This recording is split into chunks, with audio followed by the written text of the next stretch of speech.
Assalamualaikum warahmatullahi wabarakatuh. Waalaikumsalam warahmatullahi wabarakatuh. Warahmatullahi wabarakatuh.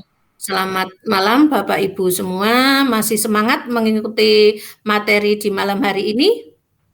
Masih Semangat, Bu. Semangat. Alhamdulillah. Alhamdulillah. Bapak Ibu semua tadi sudah mendapatkan beberapa materi.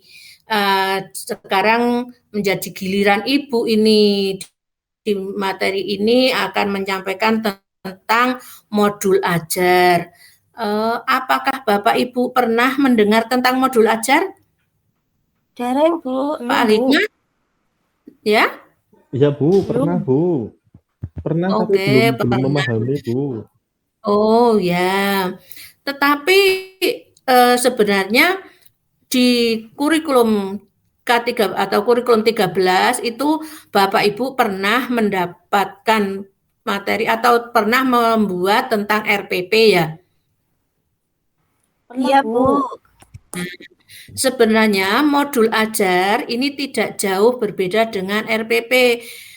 Hanya saja ada beberapa perubahan yang nanti untuk ditambahkan dalam format-format pembuatan modul ajar ini. Nah, apa atau sebenarnya tujuan dari modul ajar ini? Bahwa modul ajar ini dibuat ini hanya adalah untuk memberikan cermin hal-hal yang penting dalam dalam pembelajaran dan harus bisa diuji dengan berbagai bentuk asesmen sebagai bentuk dari wujud dari pemahamannya tersebut. Jadi di sini seperti RPP lah, bahwa kita dalam komponen-komponen pembelajaran itu modul ajar ini tidak kalah pentingnya. Nah, sehingga sebenarnya apa saja toh dari modul ajar itu isinya ya.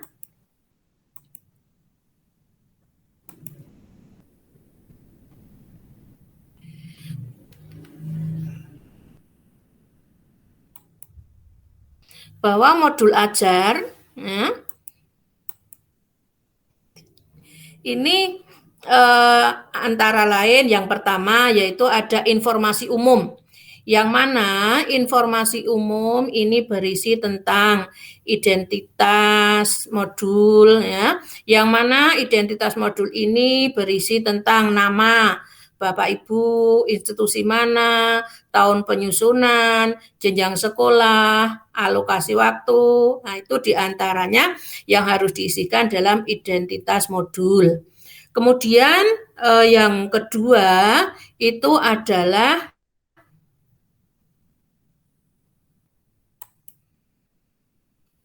kompetensi awal. Ya, di sini kompetensi awal. Kompetensi awal di sini adalah di antaranya bahwa bagaimana peserta didik itu nanti mengetahui dari materi yang akan dibahas tersebut. Misalnya Bapak Ibu nanti akan memberikan materi tentang penyebaran agama Islam misalnya. Lah, pengetahuan apa kira-kira yang akan diketahui oleh siswa tersebut. Kemudian harus ada tentang profil pelajar Pancasila.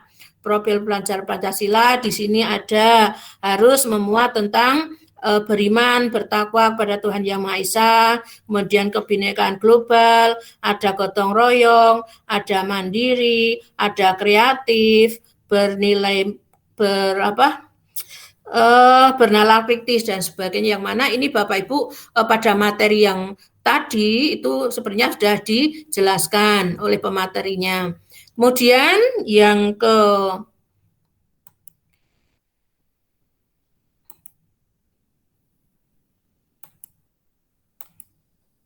D yaitu sarana dan sarana dan prasarana. Sarana dan prasarana di sini harus kita sesuaikan dengan materi yang akan kita sampaikan. Ya. Kemudian berikutnya target peserta didik. Apa sebenarnya yang menjadi target dari kita mengajar itu? Ya, di situ targetnya apa dituliskan. Kemudian model pembelajaran. model pembelajaran yang sesuai dengan materi yang diberikan itu apa. Kemudian yang komponen yang kedua yaitu tujuan pembelajaran. Ya. Tujuan pembelajaran di sini komponen yang kedua komponen inti ya. Komponen inti yang pertama yaitu tujuan pembelajaran. Sebenarnya apa toh dari tujuan pembelajaran itu tadi? Bahwa tujuan pembelajaran itu adalah untuk menentukan kegiatan belajar itu sampai di mana kesiapan dan keberagaman keberagaman muridnya, siswanya itu tujuannya nanti tujuan dari pembelajarannya itu dari materi itu yang bagaimana. Kemudian ada pemahaman bermakna. Ya, ada pemahaman bermakna. Apa atau pemahaman bermakna? Yaitu suatu informasi tentang manfaat yang akan peserta didik peroleh setelah mengikuti proses belajar yang manfaatnya dapat diterapkan dalam kehidupan sehari-hari. Itu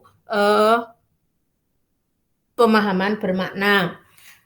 Kemudian setelah pemahaman bermakna yang ketiga yaitu pertanyaan pemantik atau lebih mudahnya ya kita bilang aja pancingan lah, pertanyaan pancingan atau pertanyaan rangsangan. Yang mana ini dibuat oleh guru untuk menimbulkan rasa ingin tahu dan kemampuan berpikir kritis dari peserta didik tersebut. Kemudian yang D, persiapan pembelajaran. Tentunya dalam kita mau mengajar, kita harus mempersiapkan dulu persiapan pembelajaran, bagaimana fisik anak peserta didik, bagaimana sarana dan prasarana, dan sebagainya. Kemudian yang masuk yang kelima, baru kegiatan inti atau kegiatan pembelajaran itu sendiri. Dalam pembelajaran ini nanti tentunya ada pembukaan pendahuluan ya, ada pendahuluan kira-kira 15 menit atau berapa, yang mana dalam pendahuluan ini misalnya kita dengan mengadakan senyum sapa kepada siswa atau 3S, berdoa, kemudian presensi. Nah, itu kemudian yang berikutnya kegiatan inti. Di kegiatan inti inilah nanti kita akan menyampaikan materi yang sesuai dengan hari itu. Kemudian baru penutup. Nah, dalam penutup ini nanti akan berisi tentang refleksi dan umpan balik serta penjelasan untuk pertemuan berikutnya. Kemudian yang nomor selanjutnya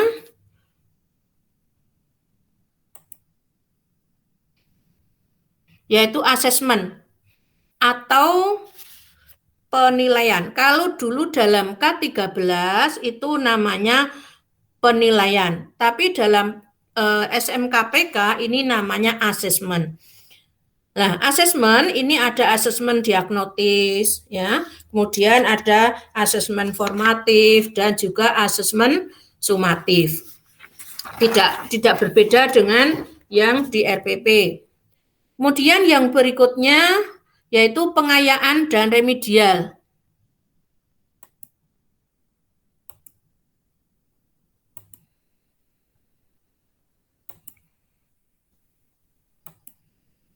Pengayaan dan remedial.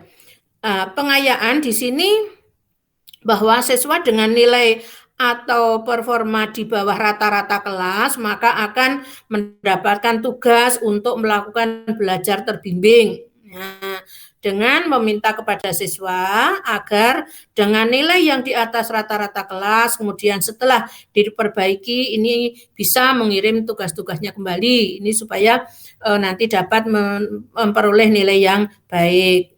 Ya. Kemudian remedial.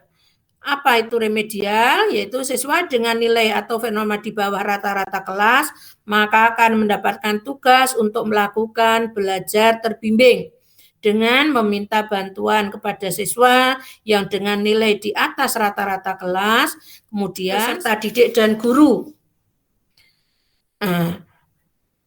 di sini misalnya dalam refleksi refleksi peserta didik dan guru di sini kita ibaratkan kita itu melihat sebuah spion. Kalau kita melihat spion itu kan bisa melihat ke belakang. Nah, bagaimana kita melihat sejarah itu juga kita melihat spion ya. Ini. Kemudian yang mungkin sampai di sini ada pertanyaan Bapak Ibu sebelum saya lanjutkan ke yang poin ketiga. Bu mau tanya Bu. Ya. Tadi kan ada pertanyaan pemantik, kenapa nggih? Pertanyaan pematik. Ya. Bahwa contoh dari pertanyaan pemantik, tadi kan pematik itu bisa dikatakan sebagai sebagai pertanyaan yang pancingan ya, pertanyaan pancingan atau rangsangan. Jadi contohnya seperti ini. Apa misalnya dalam materi sejarah ya ini, apakah pemberontakan Madiun, peristiwa Jogja Kembali dan peristiwa revolusi misalnya itu akan bisa terulang kembali di masa mendatang. Kita tahu bahwa yang namanya sejarah itu tidak akan bisa terulang. Seandainya ada terulang pun itu namanya bukan sejarah karena terjadi tidak di waktu yang sama dan mungkin kalau tempatnya sama tapi mungkin waktunya yang tidak sama. Itu Bu Rina apa ya tadi? Nah, itu jelas Bu? Oh, jelas Bu. Berarti pancingan nggih. Nggih. Nuwun Bu. Oke. Sekarang kita lanjutkan yang ketiga yaitu lampiran. Ya. Bahwa lampiran di sini adalah berisi tentang lembar kerja peserta didik atau lembar kerja siswa. Nah, di sini nanti kita bisa membuat pertanyaan-pertanyaan dari materi yang telah kita berikan. Kemudian ada ringkasan materi. Ya, kita buat ringkasan materi dari materi yang diajarkan pada saat itu. Kemudian ada glorasium ya, di sini ada misalnya di situ ada kata-kata yang sulit, nah itu kita tulis di situ. Kemudian kira artinya dari kata-kata itu apa.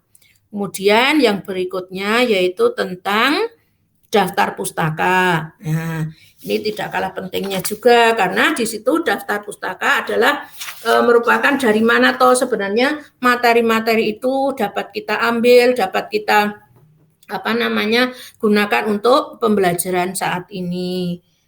Itu tentang modul ajar. Mungkin dari situ Bapak Ibu ada pertanyaan?